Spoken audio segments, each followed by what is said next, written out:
I mean, I beat myself up all the time. But no, like I really enjoyed it. The only problem is that I'm the only British person there, so I'm the only one apologising to the attacker. But the thing is that the best self-defense lesson I learned was actually through trying to find a self-defense class, right? Because I emailed quite a few people saying, you know, how much does it cost to take your class? And I legit got a reply that said, can you really put a cost on the trauma of rape and murder? Wow. And I was like, well, I guess you can, you're charging 50 euros. But no, in the end, I learned that the best self-defense tip is this. So, ladies, if you're walking home late at night and a creepy guy is following you, don't run faster. Turn around, go up to him, and start talking commitment. Like marriage, mortgage, kids, the whole shebang. He will run away faster than you ever could. Thank you very much.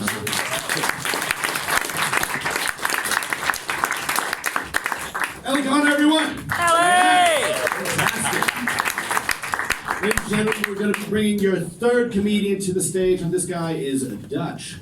Woo! I know, crazy, right? And he speaks English. What? Anyway, okay, so I want you guys to give a lot of love and a big amount of energy. Big The Hague, welcome to Abbas and Naibu, everyone.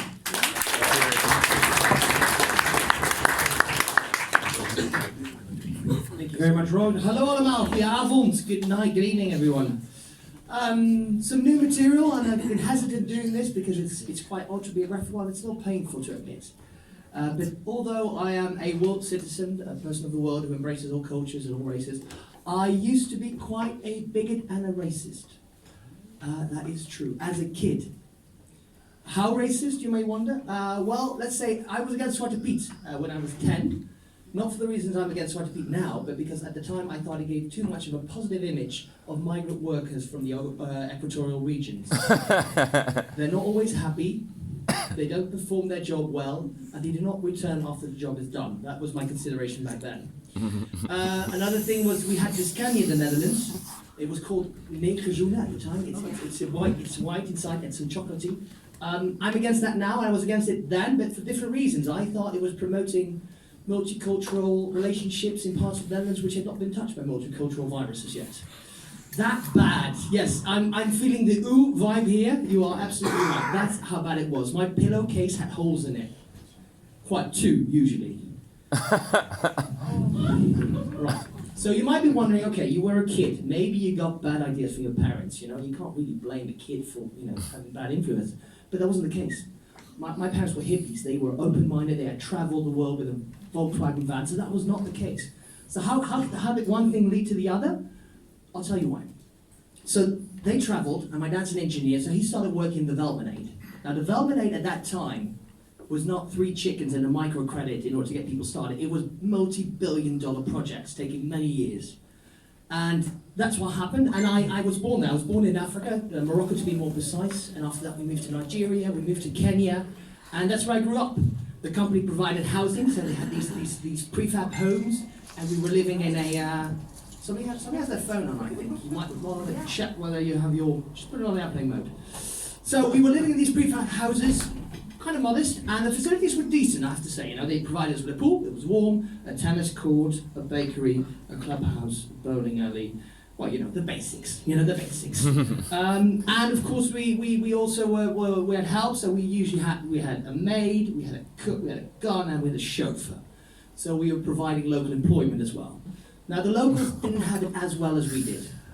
So they weren't living in the compound, they were living outside in shanty towns. And then there was the local nomads, because we were living in a deserted area, and they were heading for the river, which was close by where they were building this big dam. And at one point as a kid, I made this association, said all the white people have it good, all the black people have it bad. That must be a reason, that must be the causal relationship, and I happen to be on the right side of the fence.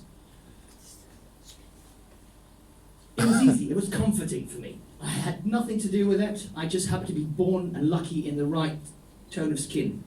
And for me as a kid, it made it easy. I was ordering people around. I was 9 years old, ordering people around who were full-grown adults. Make me a sandwich, bring me over here, bring me over there.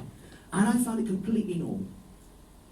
And then one day I was there in my little petit bateau outfit. I was playing with the garden hose, and I was building a little dam. I had a little pond behind me, and as I was doing that, behind the fence there was a herd. There were cows, and they were mooing a lot. And as it turned out, they'd been crossing the desert for a week. They hadn't drunk for a week, so they were thirsty. They saw this water. They didn't want to move. And I was wondering, what's the shepherd? Where is he? I couldn't see him. And then later on, I saw a pair of eyes, and he was completely naked, so he sort of faded against the bushes. And then he gave me a laugh, and then I saw him, and I realised he was about the same age as I was. And for the first time, it made me realise, wait a second, maybe it's just pure chance that I'm ending up on this side of the fence, he's the other one. So, as a first gesture, away from my earlier thinking, I took the garden hose and I put it across the fence, and I gave him the water to him and to the animals. But what really turned me around was when I got home to my home country, to my own people. So I came in the Netherlands. We came at Schiphol. It was December. We were coming home for the holidays, but we were also staying permanently. So I was driving there, and it was all green. The houses were nice. There was no garbage on the side of the roads, and I thought, right, this is my country. This is what my people do. But then I got a bit of a culture shock.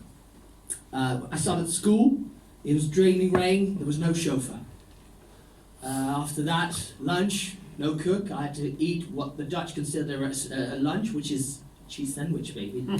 A soggy cheese sandwich. And there I came. I was tanned. I had a bit of an accent. And I came in a school in this little town in Brabant. And I came in, and I got introduced, and one of the boys said, "Hey, Bruine, ben jij Mokrowa?"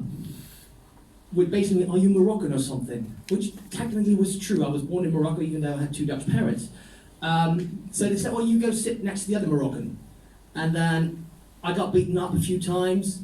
And then the only guy who really helped me was Yassine. You know, he had a bloody nose. He helped me up. They stole my marbles. He gave me half of his. And I realised that solidarity was not something shared between races or shared between countrymen. It was something shared between people. And luckily I went to secondary school later on.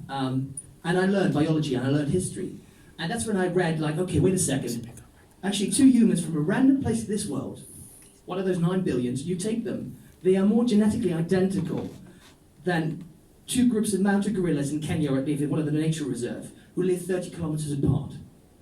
I found that fascinating. I said, wow, how the hell can that be? And then it's because 70,000 years ago, we had a supervolcanic eruption in what's now called Indonesia, and it wiped out all the Homo sapiens, except for a lucky few, a few hundred.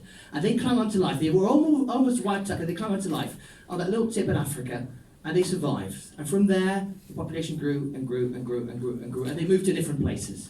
And of course, sometimes it was handy if you were living in regions which had slightly less daylight to get a little lighter tone of skin, or if it was drier, that your eyes would be a little closer. Nothing which basically sunblock supplements of D vitamin and shades cannot overcome. So those advantages are negligible.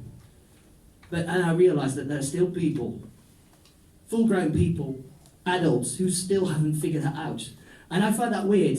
And at the same time, we are currently making up 98% of the vertebrate biomass on this earth. We and the cattle and the animals we've domesticated. So the earth may have wiped us out 70,000 years ago, almost. But now we're doing almost the same thing. So if a big little child can overcome that, and if 100 people can live out and come out of Africa, I'm hoping we can get together with 9 billion and say this little blue dot what we call home. I promise next time I'll add more jokes. This is all I can class. We're working on that. Thank you very much.